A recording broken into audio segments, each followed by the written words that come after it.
Siwmai erbyn hyn. Gai yn gyntaf gyfeirio at y ffaith yn bod ni yn Hermon wedi colli un o aelodau ffyddlonau'r eglwys. Un a fi am blynyddoedd maith yn asgwrn cefen i'r eglwys yn Hermon, sef Mrs Daisy Jones. Ac yn ei am estyn yn cydymdeimla dwysa a wyn a heilwen, i plant a'i hwyrion, dwy o rwyres fach i Daisy, pob cydymdeimlad, pob cefnogaeth. Amser ni'n dod mas o'r lockdown, fel ni'n gobeithio bod ni yn gwneud nawr gan bwyll ac yn ofalus, mae eisiau ni i ofyn cwestiynau go sylfaenol ynglyn â pa gyfeiriad yn ni'n mynd iddo ar gyfer y dyfodol. A gofyn y cwestiynau a ceisio gwybodaeth, sydd yn beth anodd i gael ar brydau, ceisio gwybodaeth ynglyn â ffeithiau'r coronavirus. Beth yn gwmws oedd yn gyfrifol am y ffaith i fod e'n ymledu mor rwydd? Ac yna, beth yn gwmws oedd yn gyfrifol am y ffaith bod rhyw adrannau arbennig o'n cymdeithas ni sydd yn cael ei heffeithio yn waeth na'r rhannau eraill. A'r hyn sydd yn berffaith amlwg yma yng Nghymru, fel yng ngweddill yn Gwladwriaeth Prydain, yr hyn sydd yn amlwg yw mae'r bobl tlota oedd yn dioddau fwyaf. Yn yr ardaloedd tlawd, mae'r feirws wedi ymledu gloia.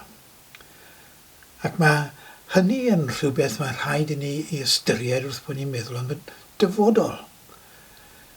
Os ydyn ni'n meddwl am iechyd fel un o'r pethau pwysica i osod ar agenda'r dyfodol, agenda pob llywodraeth yn y dyfodol, mae rhaid gofyn y cwestiwn, iechyd pwy? A mae'r bobl oedd yn byw mewn tai, crand ac yn y blaen yn gallu ynysu'n rhwydd. Neu pobl hynny a ail gartrefi nag o'n nhw fod i, ond nhw yn gwneud fel nhw'n gwneud yn yr ardal yma. Pobl yn dod o bellter i'w ail gartrefi mwyn ynysu hunain. Ie, pobl ag arian ac a chyfoeth materol yn gallu gwneud hynny'n iawn. Y bobl oedd ddim yn gallu gwneud hynny, oedd y bobl oedd yn byw yn y fflatiau uchel yna sydd yn Abertawe a Chaerdydd. Y bobl yn byw ar y strydoedd heb ddim fawr bellter mtyn nhw a'u cymdogion. Pobl mewn sefyllfaoedd fel ni oedd yn dioddau fwyaf. Ac mae eisiau ni i ofyn y cwestiwn, pwy sy'n dioddau fwyaf mewn unrhyw argyfwng? Mewn argyfwng fel argyfwng o ryfel? Pwy sy'n dioddau fwyaf y pryd hynny?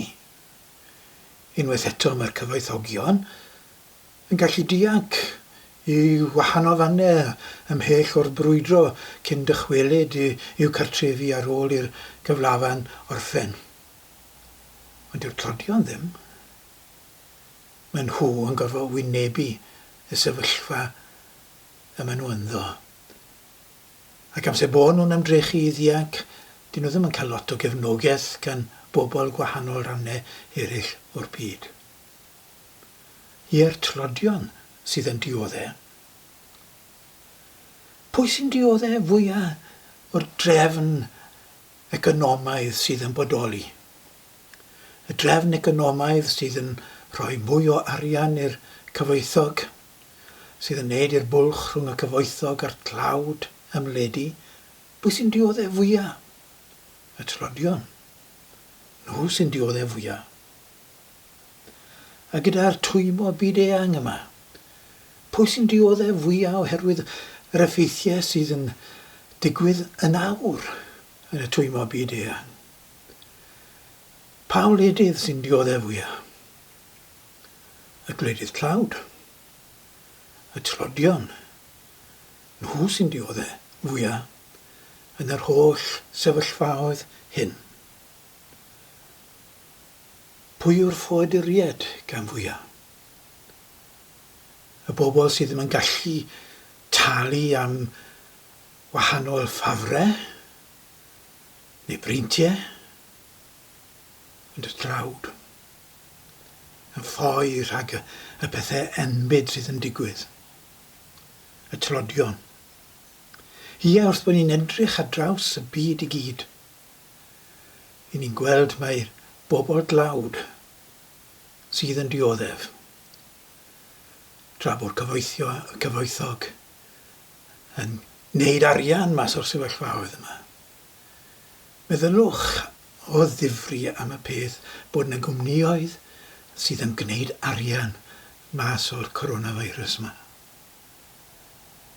Bod yna gwmnioedd sydd wedi elwa o'r ffaith yn bod ni mewn argyfwng.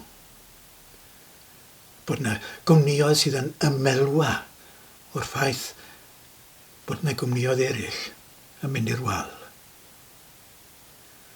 Boes bach, ife dyna'r byd i ni moyn mynd iddo ar ôl y lockdown yma, dychwelyd i'r hen normal?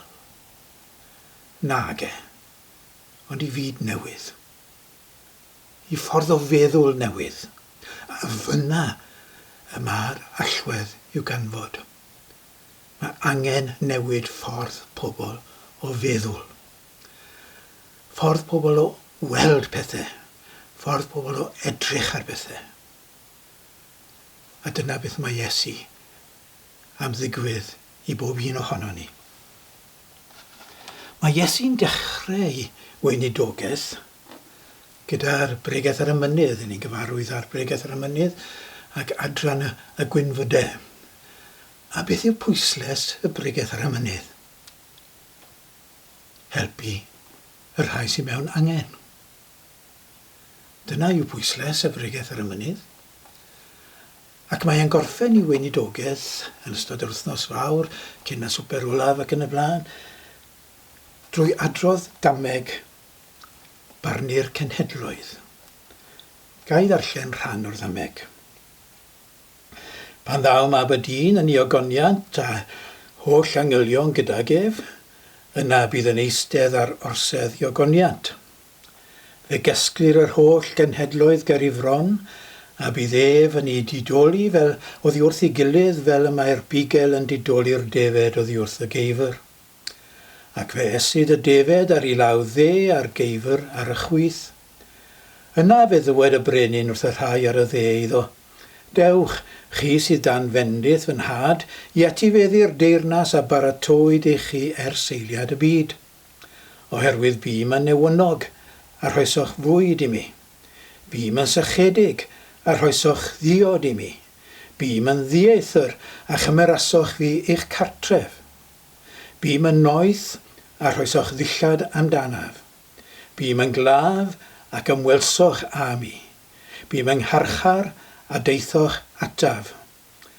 Yna bydd y rhai cyfiawn yn ei ateb arglwydd gofynant, pryd ethwelsom di'n newynog ath borthi, neu'n sychedig a rhoi diod i ti, a pryd ethwelsom di'n ddieithr ath gymryd i'n cartref, neu'n noeth a rhoi dillad amdanat, pryd ethwelsom di'n glaf neu yng ngharchar ac ymweld â thi, a bydd y brenin yn ei hateb, yn wir rwy'n dweud wrthych, yn gymaint ag i chi wneud i un o'r lleiaf o'r rhain, fy nghymrodir, i mi y gwneithoch. Ac yna, fel ych chi'n gwybod, mae'r adran nesaf o'r ddameg yma yn negyddol ac yn dweud wrth y bobl oedd heb helpu'r anghennus, gan bod chi ddim wedi helpu nhw, chi ddim wedi helpu fi. Chwaith. Nawr mae yna nifer o bethau, os dim amser gyda ni fynd mewn iddyn nhw, sydd yn angen i pwysleisio ynglyn â'r ddameg hon. Darlun o lys barn, lle mae y bobl sydd yn mynd i'r nefodd, os mynwch chi, ar y naill ochr, a'r bobl sydd yn mynd i uffern ar y ochr arall. Mae'r farn wedi chwblhau. Mae dydd y farn wedi digwydd. Darlun sy'n defnyddio symbolau, wrth gwrs, defed, geifr yn symbolau, nefoedd, uffer yn symbolau, yn ogystal. Nefoedd yn symbol o bresenoldeb Duw, teyrnas Dduw ar waith, uffern yn symbol o absenoldeb Duw. Pobl mewn cyflwr bod nhw ddim moyn bod yn rhan. Oedd rhaid i dewis eu hunain.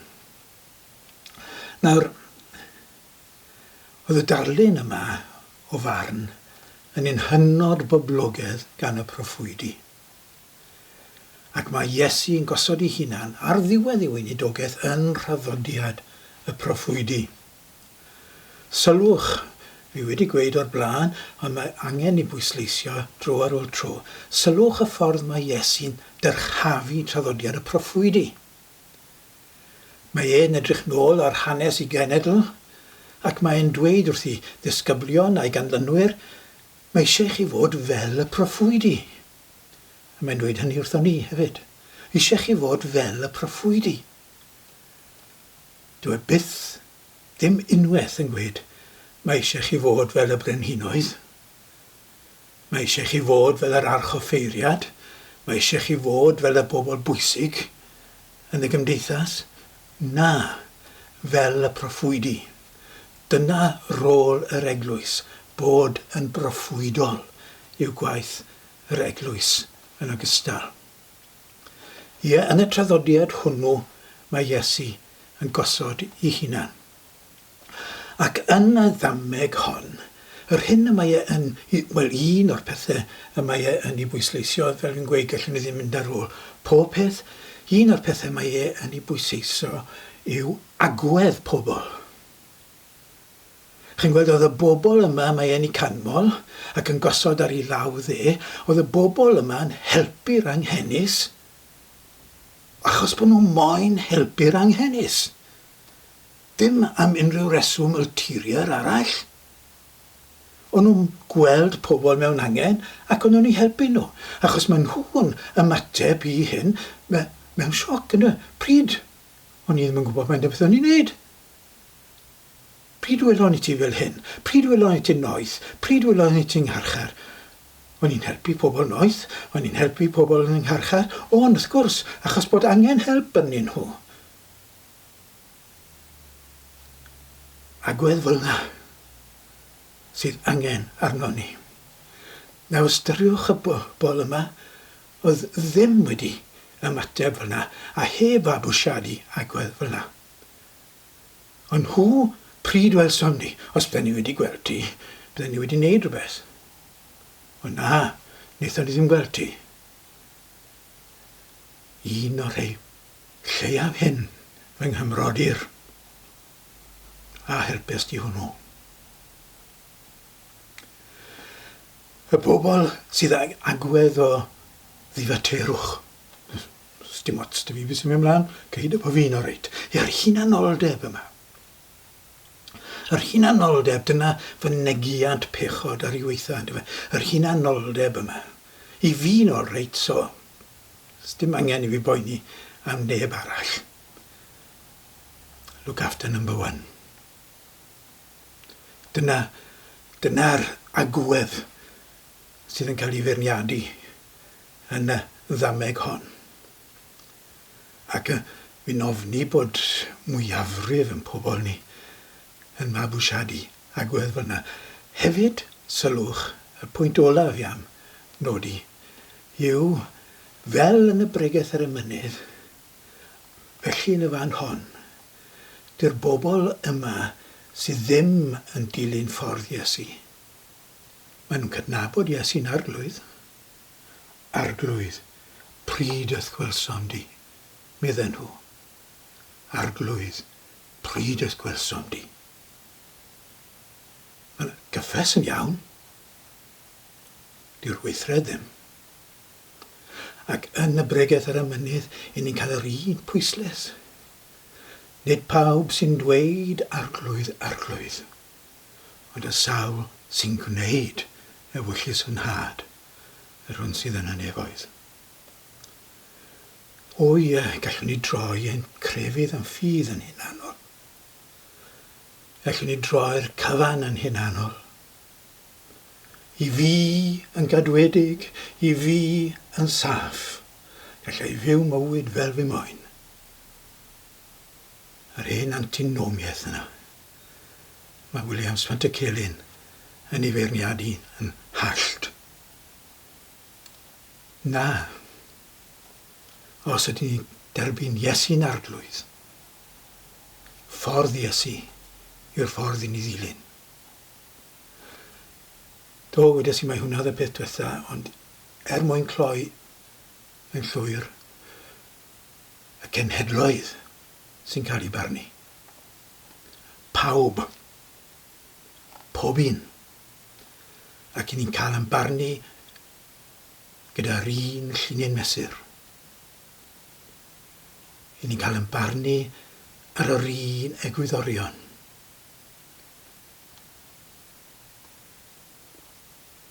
Gadewch i ni gydweddio. Helpa ni, o Dduw, i ddilyn ffordd Iesu. Ffordd sydd yn gweld ac yn deall beth sy'n mynd mlaen yn ein byd ni. Ffordd sydd yn tosturio wrth y rhai sydd mewn angen. Ffordd sydd yn trigarhau, ffordd sydd yn maddau, ffordd sydd yn caru. Ffordd cyfiawnder, ffordd tangnefedd. Helpa i ni ddilyn y ffordd honno. Helpa i ni ddod yn dinasyddion cyflawn wrth deyrnas di. Dinasyddiaeth a fydd yn para hyd byth. Helpa ni, o Dduw, yn enw Iesu, ein harglwydd. Amen.